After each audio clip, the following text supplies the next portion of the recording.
사실은 정치를 왜 하고 싶었냐라고 왜 하냐고 물어보시면 저는 아주 진짜 정상적으로 상식적인 정치를 하고 싶어요. 여기 모이신 분들 중에서 제가 뭔가를 얘기했을 때 최소한 5분 중에 4명이 아니 그거 진짜 아니다 라고 하면 당연히 그 얘기도 좀 듣고 왜 아닌 거에 대해서 이해를 해서 아 그럼 제가 방향 수정하겠습니다 라고 공감을 하고 상식적인 방향으로 가야 되는 거지 이게 맞다라고 해서 내 논리만 우기면 절대 안 되죠. 결국 그 피해는 시민, 국민입니다.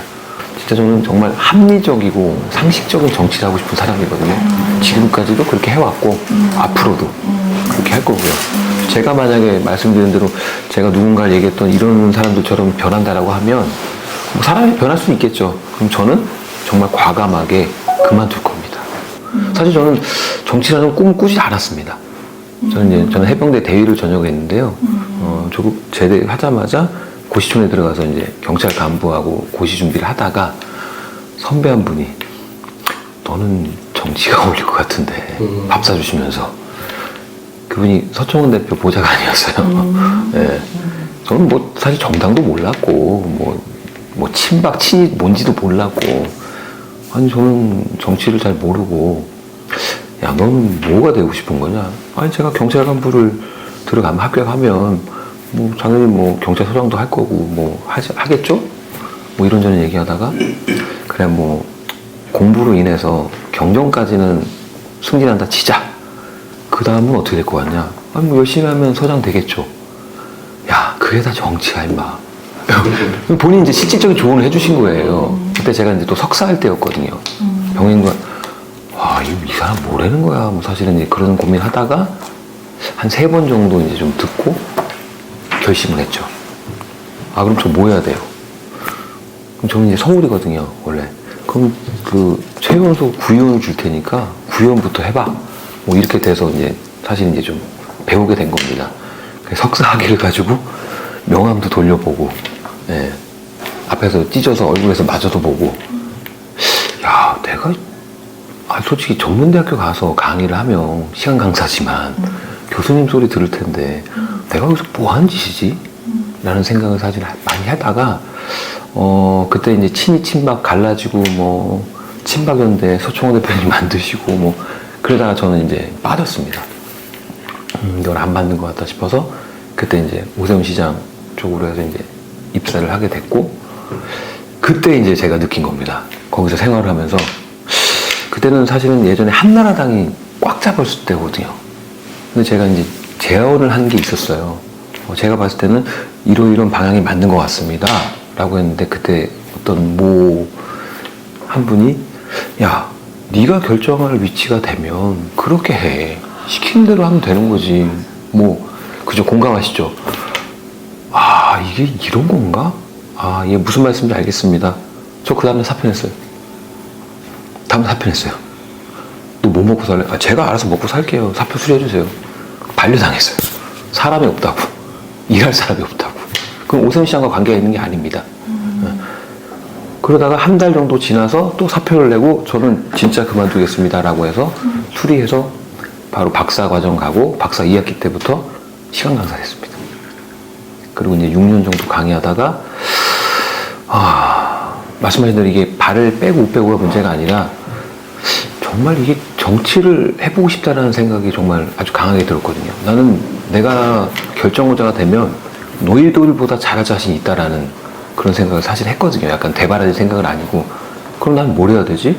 그럼 나름대로 공부도 준비도 하고 아니면 예를 들어서 너는 군대가 면제해서 안 돼 랄 수도 있고 너는 석사학위까지밖에 없어서 안 돼. 그럼 일단은 의무방어전이라도 다 해보자 해서 일단 박사도 사실은 했고요. 솔직히 말씀드리면. 그리고 이제 안양이라는 곳을 살펴보게 됐습니다. 그래서 경력직으로 안양시청에 입사를 하게 됐고요. 그리고 5년 근무를 하다가 더 이상 있으면 나는 공무원으로 끝날 것 같다 싶어서 과감하게 사직서를 내고 지금 경기도담위원장님이신 심재철 위원장님을 쫓아갔죠. 일면식도 없었어요. 따라가서 아니 왜 자기를 보자고 의원님 저 정치하고 싶습니다. 왜냐면 그분은 저를 모르시잖아요. 아니 공무원인데 무슨 정치를 하냐. 사실은 제가 오세훈 시장 정책보좌관도 했고요. 뭐 이런 생활도 했고요. 그럼 밥 먹어서 얘기합시다.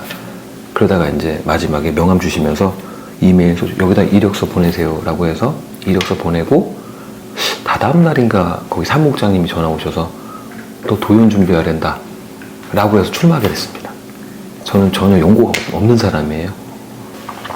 그럼 제가 기대국도 없고 저는 초중고 나온 사람도 아니고 개척해서도 안양시도 제가 개척해서 입사를 했고 나오는 것도 그리고 공천 받는 것도 제가 쫓아가고 하여튼 말씀을 드렸고 그리고 지금도 제 나름대로는 100% 만족 못하지만 전 지금 제일 좋습니다. 제 인생에서 제가 할 수 있는 게 너무 많아요. 일단 결정을 할 수 있으니까 그 책임도 제가 지면 돼요.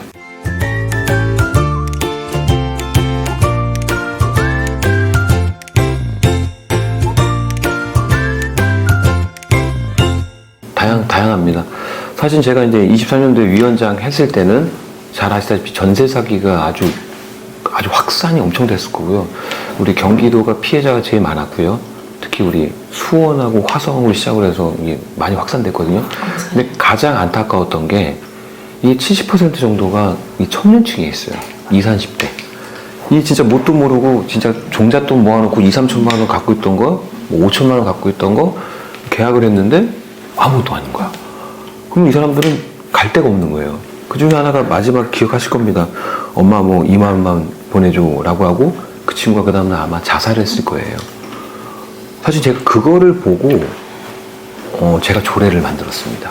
주택임차인 전세 피해 조례를 경기도에서 전국에서 최초로 만든 조례입니다. 이 조례가 뭐냐면 이게 중앙에서도 국토부에서도 설왕설래 할 때 지원하려면 시간이 꽤 걸렸거든요. 야 지금 당장 얘네가 죽겠는데 경기도라도 해야 될 거 아니냐 라고 해서 만든 게 일단 이주비. 내가 지금 돈이 없는데 집을 어떻게 뺍니까? 100만 원 주자. 150만 원. 150만 원 한도 내에서 실제로 이사하는 비용을 주자. 150 다 주겠다는 애가 실제 이사 비용을. 자, 그리고 먹고 살 게 없는데 긴급 생계비 100만 원. 이게 별거 아니지만 얘 일단은 먹고 정신 차려야 될 거 아니냐 라고 해서 실질적으로 만든 겁니다. 그게 대한민국 최초였어요. 사실 그 덕분에 상도 좀 많이 받았습니다. 네. 이런 현실적인 조례가 정말 필요한 거거든요. 근데 그 당시엔 그랬고요. 지금은 제가 맡고 있는 거는 한 가지 더 바꿨습니다. 지금 시니어가 굉장히 많으시잖아요. 우리가 여기 초고령화로 지금 거의 접어들었습니다. 우리 경기도만 해도 14.7%가 노인이시고요. 제가 인터뷰 내용을 보니까 80% 이상이 어르신들이 나는 내 집에서 살다가 내 집에서 죽음을 맞이하고 싶다 라고 실제로 말씀하세요. 근데 현실은 요양병원 아니면 요양원입니다. 정말 모르는 사람하고 있다가 천장만 보다가 돌아가셔야 돼요. 그래서 만든 게 제가 작년에 해외 시차를 갔다가 스웨덴하고 그런 사례들 좀 보고 거기랑은 또 안 맞습니다. 근데 그걸 가지고 와서 우리 경기도의 시청에 좀 맞게 좀 해가지고 만든 게 우리 경기도 지속거주 공간을 위한 우리 도시공간 조성이라는 게 있습니다. 결국에는 내가 사는 이 동네에서 이 어르신들의 돌봄 서비스까지 제공을 해서 내 옆에 있는 내 친구들, 내 지인들하고 편하게 사시다가 여기에서 돌아가실 수 있는 이런 기틀을 좀 마련해 보려고 합니다. 이것이 제가 작년 12월에 대표 발의를 했는데요. 이것도 전국 최초입니다. 이 방향이 맞다라고 생각하는 게 제가 이제 이거 시작을 해놨지만 저희가 상반기 중에 이제 킥오프 회의를 할 거고요. 그럼 여기에 보건이 우리 GH 뭐 다 모여서 전체 전문가들 회의를 할 겁니다. 그리고 경기주택도시공사가 실행을 하게 만들 겁니다. 시범단지를 만들어야 되는 거죠. 그렇게 되면 31개 시구는 물론 그리고 전국이 따라갈 수밖에 없는 구조입니다. 이거는 내가 사는 동네를 얘기하는 거죠. 네, 동네에서 그러니까 예를 들어서 집에서 사시면 예를 들어서 아프면 병원을 가야 되는데 불러서 돌봄 서비스 받을 수 있다는 얘기입니다. 아니면 우리가 어르신이 병원 가셔야 되잖아요. 뭐 저기 2km, 3km면은 택시 타고 가시든지 누굴 대동해서 가셔야 되는데 우리 집에 와서 돌봄 서비스 해주시다는 거죠. 기본적으로 내가 아프면. 그러니까 결국에는 내가 더 머물 수 있는 만큼 더 머무시는 거예요. 요양병원이나 요양원을 가시라는 게 아니라 그런 공간 조성을 한다는 거죠. 근데 지금 이게 시작입니다. 요거를 실행을 해봐야 또 뭔가 부족한 부분이 필요할 거고요. 이게 왜냐면 주택법 다르고 의료법 다르고 다 다르기 때문에 이게 제 마음 같아서 한꺼번에 다 놓고 싶죠. 그러려면 이게 법 개정도 해야 되고 다 필요할 거예요. 그럼 저는 일단 초석을 만드는 거죠. 만들어 놓고 그 다음에 또 해야 될 부분들은 또 보완을 해야 되는 거죠. 조례가 필요하다라고 하면 제가 만든 조례에 또 다른 누군가 와서 또 개정을 할 거고, 법이 필요하다라고 하면 제가 예를 들어서 어떤 의원한테 부탁을 해서라도 개정을 하든지 신규 법规를 만들어서 토대로 완성을 시켜야죠. 그럼 이 대한민국은 앞으로 그렇게 갈 겁니다, 방향이.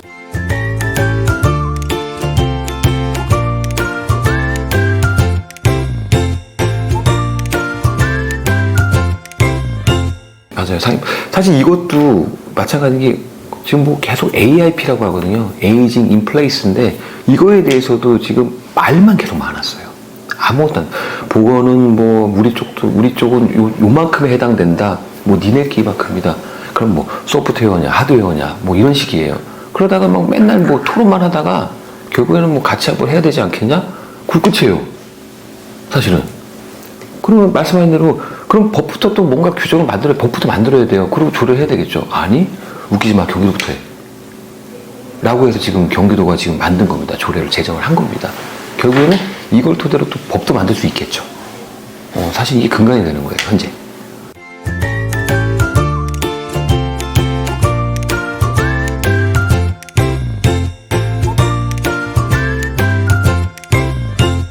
저 같은 경우는 민원이 오면 무조건 해결하자 주의예요. 네, 무조건 해결하자예요. 정말 안 되는 거라도 일단 최대한 방법을 찾아요. 100% 만족 못 드리죠. 저는 반만 만족해도 그건 해결됐다고 보거든요. 심지어는 제가 얘기만 들어줘도 감사하다는 분이 계세요. 아니, 제가 뭘 했다고요? 아니, 자기 얘기를 안 듣는데요. 공무원도 안 듣고 의원도 다음에 오시고요. 뭐 안 듣는데요. 고맙다는 거죠. 그때 생각이 들면, 야, 들어줬는데 감사하다? 아니지. 이거는 해결해드리는 게 맞다. 그래서 저는 무조건입니다. 그리고 피드백이 가장 빠릅니다. 아침에 전화 주면 저는 해결할 수 있는 건 당일날 해결해요.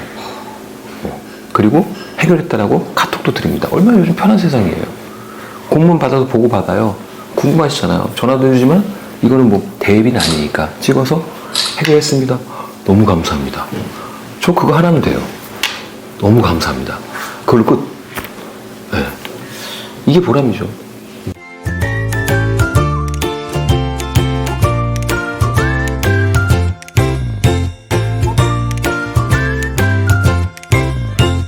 사실 제가 들어오자마자 연구 용역을 한 게 있습니다. 제가 평의원 때. 그게 뭐냐면 건물에서 나오는 저희가 결국에는 이제 따지면 이게 아리백 관련, 그리고 뭐 결국엔 뭐 CO2 얘기도 나오고 탄소 중립 얘기가 많이 나오잖아요. 사실 건물에서 30% 이상입니다. 배출되는 부분들이. 그래서 친환경에 관련된 용역을 했어요. 왜? 제가 살고 있는 곳이 1기 신도시. 지금 이제 선도직으로 해서 이제 어쨌든 이주를 하셔서 다시 재정비를 해야 될 부분이고, 지금 추진하고 있는 게 3기 신도시. 광명 그리고 뭐 하남 등등 있잖아요. 여기에 친환경 건축물에 대한 부분들을 가이드라인을 넣었습니다. 이게 가장 큰 겁니다. 지금 뭐 우리 경기도에서도 뭐 아리백 실천한다라고 하고 뭐 하잖아요. 그런 부분들이 사실은 이 김동민 지사님 계신 임기 동안은 조금 어렵다고 봐요. 목표치는. 그럼에도 불구하고 지사님의 정책 방향은 저는 정확히 맞다라고 봅니다. 저도 그거에 대해서 저는 적극 찬성하는 사람 중에 한 사람이고요. 그렇기 때문에 저는 이제 일단 도시환경이기 때문에 이런 친환경 건축물에 대한 부분들을 지금 차분하게 준비하고 있습니다. 2기 신도시 재정비에도 당연히 집어넣을 거고요. 3기 역시 마찬가지입니다. 이 부분은 왜냐하면 지금 세대가 아니라 다음 세대 아이들, 그 다음 세대 아이들이 살아갈 공간이기 때문에 그걸 신청해야 되고요. 근데 사실은 가장 쉬운 게 이겁니다. 저 이거 보시라고 갖고 다니는 거 아니에요. 저 365 있습니다. 대표님 아시겠죠? 저 360을 들고 다녀요. 마음가짐 딱 한 가지입니다. 저 커피 되게 좋아하거든요. 하루에 플라스틱 3개 이상은 무조건 아끼자. 이거 들고 다닙니다. 네. 그리고 가까운 거리 당연히 걸어야죠. 이런 기본적인 게 있어야 되고요. 이게 정말 도민들이 같이 실천 안 해주시면 안 됩니다. 도시환경위에서 아무리 정책을 내고 뭐 큰 그림을 그려도 아유 뭐 내가 뭐 플라스틱 쓴다 뭐 도움 되겠어 뭐 이래버리면 안 돼요. 이 도민들이 같이 도와주셔야 됩니다.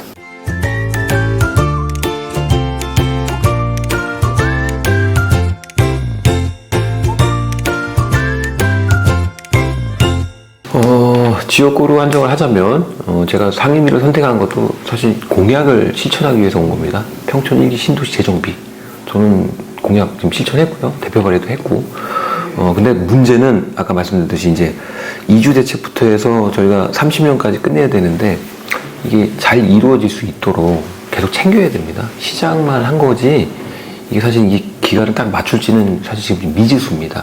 누군가가 계속 지속적으로 챙겨야 지금 재정비 자체가 지금 잘 갈 겁니다. 그래서 약속드린 대로 계속해서 공약 이행하기 위해서 잘 챙기겠다는 말씀을 드리고요. 제가 안양시의 평촌만 보고 있지는 않습니다. 사실 이 전체적인 걸 보는데 이게 너무 안타까운 게 이 동안 만안의 격차가 너무 크다는 거죠. 두 가지가 있다고 봅니다. 첫 번째는 환경에 대한 거주, 주거, 그리고 한 가지는 교육입니다. 제가 범계중학교에서 지금 운영위원장을 하고 있는데 엊그저께 입학식 가니까 1학년이 341명이에요. 만안군은 2개 학급이 입학했어요. 2개 학급이 입학했어요. 여기는 11학급, 11개, 12개인데 여기 2개예요. 2개. 오선도선 얘들이 그냥 6년 가는 거예요. 이 아이들이. 또 거기다가 그 중에 예를 들어서 몇 명 빠지면 없어요. 동기들이. 이 교육 격차가 너무 심해요. 그래서 제가 고민하고 있는 거는 일단은 1기 신도시 재정비를 하면서 이 만안도 도시재생에 대한 부분들을 같이 상생할 수 있는 부분을 지금 고민을 하고 있고요. 한 가지 더 제가 실행을 하나 옮긴 게 있습니다. 제가 지금 대표단에서 저희 국민의힘 교섭단체에서 정무수석을 또 맡고 있습니다. 그래서 연구 용역을 하나 발제를 했어요. 교육 격차에 대한 부분.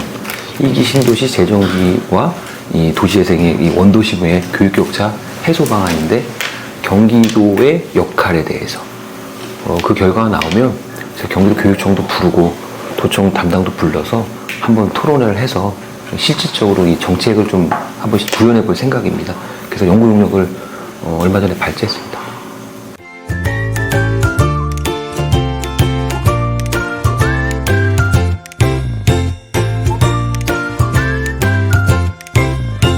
근데 사실 잘 아시다시피 이게 평촌에 학원가가 있지 않습니까? 그러니까 이분들은 여기가 학군이 너무 잘 돼 있다라고 생각하시기 때문에 만화는 뭐 이렇게 뜨문뜨문 떨어져 있고 학원 보낼 데가 없다라는 거죠. 그러니까 보내면 보습학원, 동네에 있는.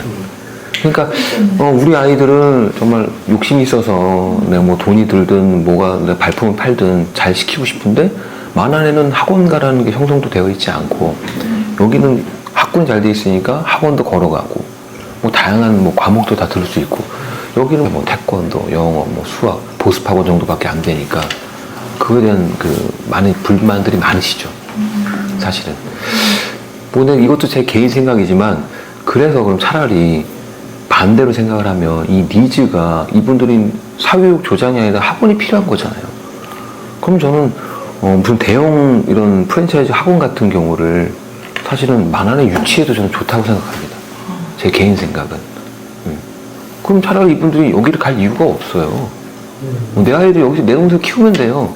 그게 안 되니까 졸업을 하면 동안에 있는 학교를 보내야지 하고 범계중, 평촌중, 귀인중 이쪽으로 무리해서 이사를 가세요. 쭉 사시면 좋죠, 사실. 사실 지금은 예전과 또 환경이 달라요. 다르고 제가 몇 가지 말씀드리고 싶은데 일단 또 아이들이 또 적다 보니까 이 부모님이 욕심인 거예요. 내 아이 하나라 딱 둘이라 얘는 뭔가를 해주고 싶은 거죠. 그래서 다 투여하시는 분들이 계세요. 근데 우리 부장님 말씀하신 대로 저도 이제 딸내미가 고3이고요. 아들내미가 중3이에요. 근데 얘네가 극과 극이에요. 딸내미는 욕심이 많아서 공부하고 싶다고 열심히 공부를 해요. 나름 공부 잘합니다. 지가 하고 싶다고 해요. 우리 아들내미 중3이거든요. 공부를 왜 해야 되는지 모르겠대요. 이게 살아가는데 공부가 필요한지 모르겠다는 거죠. 이거 다그칠 일이 아니거든요. 근데 뭐 할래? 사실 얘는 초등학교 때부터 특공무술을 했어요. 중학교 2학년 때 3단을 취득을 했고, 네, 그리고 태권도를 하고 있고요. 그리고 이제 토요일 날은 농구 교실 다니고, 평일 날은 드럼을 해요. 하고 싶다고 그래서. 너 하고 싶은 거야. 다만 공부는 네가 나중에 선택권이 있어야 되기 때문에 기본만 해라. 너 보고 1등을 하는 거 아니야. 기본은 해. 하고 너 하고 싶은 거 다 해. 그래서 저는 고등학교도 저는 인문계를 보낼 생각이 아닙니다. 특성화로 보낼 생각. 근데 저도 이제 한 가지 말씀드리자면, 저도 이번에 박사를 또 입학했어요. 어제 제가 첫 개강이라 갔다 왔거든요. 이 건국대학교에 이제 도시계획학 전공으로 들어갔습니다. 저는 뭐 경찰하고 법학했으니까, 근데 상임위원장도 했고 4년 했으면 사실 뭐 나름대로 뭐 전문가라는 칭을 받을 수 있지만, 그럼에도 불구하고 저희가 31개 동이거든요, 안양시가. 여기가 28개가 쇠퇴지역이에요. 쇠퇴지역이에요. 28개 동이. 그럼 제 입장에서는 뭐 이거를 조금 더 현실화시키고 실천하려면 저도 또 계속 공부를 해야 되는 게 맞잖아요. 그래서 도시계획학 전공으로 이번 들어갔습니다. 아, 힘들어요.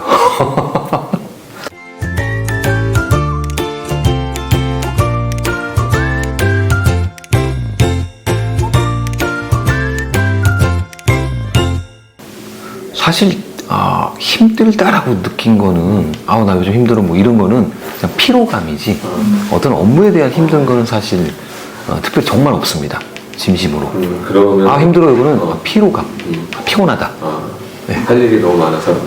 근데 이것도 말씀드렸듯이 저도 제가 일을 찾아서 하는 스타일이기 때문에 이게 안 하면 특별히 할 일이 없어요. 솔직한 말씀으로. 근데 하려고 생각하면요 너무 많아요. 손댈 게 너무 많아요. 하고 싶은 것도 많고 욕심이 좀 많습니다. 제가 그래서 좀 많이 활동을 하고 있습니다. 그래서 기 말씀드렸던 사실 제가 전세 사기에 대한 이런 주택임차인 지원 조례를 만들고 이게 사실 금액으로 따지면 100만 원이 얼마 안 되는 돈이잖아요. 정말 한 분이 정말 눈물을 흘리셨어요. 이거 너무 감사하다고. 제가 이렇게 경기도에 지원을 받을 줄 자기는 상상도 못했다고. 사실 이러면 자그마지만 조금 희망을 드린 거거든요. 내가 힘들 때 도와주는 사람이 있구나라는 것만 있어도 이분 또 버틸 자생력이 또 생겨요. 목숨을 함부로 하지 않죠. 그럼요. 특히나 상임위에서 앞으로도 적극 돕겠습니다라는 말씀 드리면 더 감사하죠. 실제로 돕고 있고요. 그게 가장 아까도 말씀드렸지 감사합니다. 너무 고맙습니다. 저는 이거면 끝입니다. 이게 가장 희열이 느끼고요. 다른 부분도 사실 좀 다양하게 있지만 그게 가장 보람된 것 같습니다. 그냥 고맙다는 말씀이. 그래서 저희가 지원 조례 중에 하나도 보험은 강제적으로 지원해드립니다. 강제적으로 보험료를 내드려요. 그 지원 조례도 만들었어요, 작년에. 네. 보험 가입하게 의무로. 그래야 피해를 일단은 예방 차원이죠. 저는 사후에 예를 들어서 도와드리는 거고 이거는 예방 차원으로 그래서 그것까지 조례를 저희 상임위에서 했습니다. 근데 이번에 전세 사기 이전에는 보험에 대해서 의무라는 생각을 안 했잖아요. 그렇죠. 그래서 저희는 경기도만큼은 이거조차 예방을 하자라고 해서 저희가 얼마 안 되기 때문에 사실 금액으로 따지면 저희가 그래서 지원 조례를 만들었습니다. 그것도 잘한 것 중에 하나입니다. 네, 피해에 대한 보험을 들어주는 거죠. 피해. 네네네. 그러니까 피해를 입으시면 그 보험료가 나가는 거예요. 근데 그게 금액이 얼마 안 돼요. 가입하는 게. 그렇지. 보험료는. 네. 그래서 저희가 이거는 포퓰리즘이 아니다. 이건 꼭 필요한 거다. 안 내도 못 받기 그러면 때문에. 앞으로 전세 피해를 당하시는 분들은 보험으로 지원이 되겠네요. 가능하죠. 경기도에서. 네네. 가능하죠. 그리고 이제 한 가지 더 말씀드리면 생활형 숙박시설입니다. 이거 역시 제가 작년에 건드려서 올해 큰 소득을 받습니다. 이게 국토부도 손을 놓고 있었고 경기도도 손을 놓고 있었어요. 이분들은 되게 고통이거든요. 나는 속아서 거주가 가능하다라서 난 샀는데 거주가 안 되는 게 있어요. 그럼 이분은 나는 이건 좀 생활 숙박형으로 하려고 하는데 조건이 또 안 맞아. 야, 이거 뭐 총책 난국인 거예요. 나는 살고 싶어서 못 들어가고 나는 뭐 내보내야 되는데 뭐 안 되고 막 이러니까 그러면 그 피해자가 저한테 이메일을 보내신 거예요. 그걸로 제가 위원장 때 모이세요 해가지고 오픈해서 이거 대책 만들자. 그렇게 시작이 된 거거든요. 그 국토부가 경기도안을 다 받아들였습니다. 그리고 지금 이제 한 단계 넘어섰죠. 완화. 계도 기간도 길게 주고. 억울한 사람 살려야 될 거 아니냐. 원래 마음 먹고 사기 치려고 하는 사람 빼놓고는 이분도 피해자냐. 그 국토부에서 얘들도 골치 아팠거든요. 근데 경기도에서 나서주니까 많이 받아들여서 그 역시 제가 한 2달 전에 이쪽에 수원 쪽에 있는 단체랑 사실 점심 식사를 한번 했어요. 너무너무 감사하다는 말씀도 들었죠. 근데 이제 시작입니다라고 했어요, 제가. 네, 이제 시작입니다. 그러니까 계속 관심도 가질 거고요. 저도 또 어떻게 보면 공무원들께 말씀드리겠습니다 라고 해서 저희가 피해자가 또 많은 곳은 우리 경기도도 센터를 만들었고요. 안산부터 해서 피해자 많은 곳은 그쪽에다 지원센터를 설치를 했습니다. 네. 너무 뿌듯한 일 중에 하나입니다.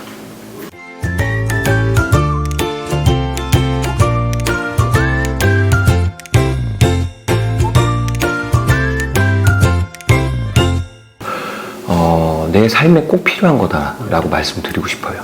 왜냐하면 정말 이 정치라는 게 내 주변을 바꿀 수 있는 가장 필요거든요. 왜냐하면 누구나 그러잖아. 안 되니까 정치인한테 얘기하는 거예요. 되는 것 같으면, 제도적에서 될 것 같으면 그럼 뭐하러 정치인 찾아갑니까? 그러니까 내 삶에 변화를 줄 수 있는 게 정치거든요. 근데 이게 사람마다 또 차이는 있겠지만 그거를 적극적으로 해결해 주려는 사람들이 있고 그냥 그런 정도까지만 하시는 분들도 계시고 안 하려는 분들도 계시다고 봐요. 그러면 사람들이 제가 정치를 해보니까 또 되게 무관심하세요. 이거 정치인이 잘못한 겁니다. 절대 무관심하면 안 되는 거예요. 내가 관심을 가져야 돼요. 그래야 내가 바뀔 수가 있어요. 내 주변이, 환경이. 어려운 거 해결해 줄 수 있거든요. 근데 이분들 베이스가 아유 뭐 제가 하나 누가 하나 뭐 다 똑같을 텐데 라는 생각이 있으세요. 지금 너무 만연돼 있어요. 그게 정치인이 잘못한 겁니다. 그래서 저부터 바꾸려고 노력을 많이 하고 있습니다. 그래서 서두에 말씀드렸듯이 저한테 오는 민원 저는 무조건 다 해결해 드리려고 노력합니다. 거의 다 해결해 드리고 있고요.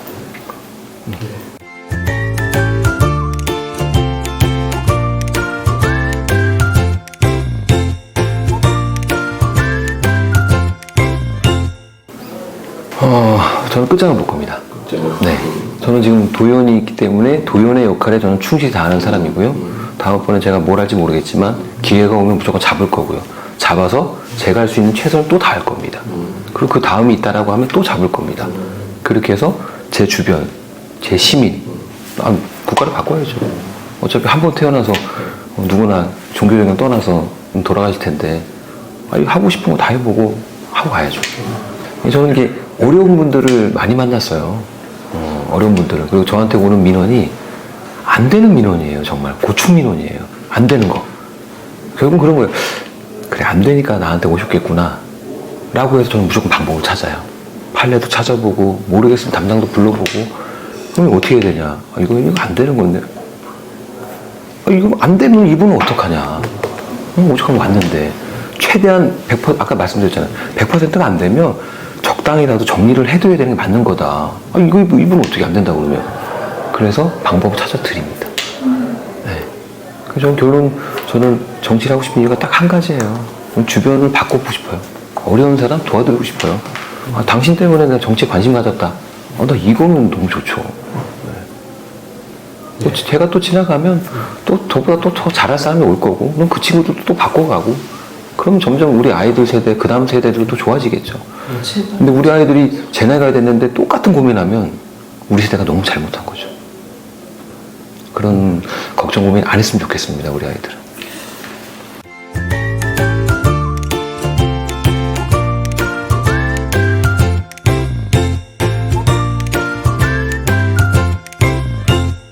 저는 이제 신조 중에 하나가요. 또 하루에 한 번은 무조건 지역 주민, 시민을 만나자입니다. 근데 또 만나면 너무너무 반가워해 주세요. 너무너무 감사한 일이죠. 응원해 주시고 반가워해 주시고 격려해 주셔서 너무너무 감사합니다. 앞으로도 유영희 의원 덕분에 정치에 관심을 가졌다, 응원한다 라는 말만 해주시면 더욱더 열심히 하겠습니다. 그리고 꼭 보답하겠습니다. 감사합니다.